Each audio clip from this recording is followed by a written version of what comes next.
Soğuk havada appak suiqaşdan zerikken dostlarımızga oxşutup hem kuvvetli qilib şovgurish etishni hep keldim. Yürek bergech sığışlık şovgurishni birlikte ügünüp çıqayli. Aval videoda ko'rsatilgandek yangyu, ko'k qizil laza, piyaz ve samsaqlarni qushaq qilib to'g'rib olamiz.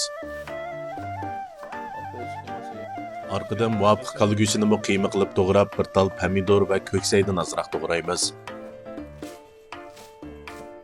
Qozonga may quyib, qizig'anda go'shtni sep, rangi o'zgargich qovurib, arqadan piyozni sep qo'raymiz. Savzini sep bir qo'rib olgandan keyin cho'ng ustamning suiqash tetqusidan bir bo'loq sep, pomidorni sep, rangi chiqquncha 20 sekund atrofida qo'raymiz.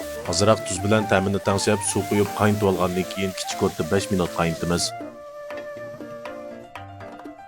Vaqt to'shqanda yangyuni sep, davomli 5 minut qaynatamiz. Arqadan yarım saat iliman suvda chilgan gurchimizni sep 15 minut qaynatamiz. Qozondan chiqishning oldida ko'k qizil lazini sep, bo'tay bilan samsaqni sep 1 minut atrofida aralashtirib qachimizga ussaqli bo'ladi.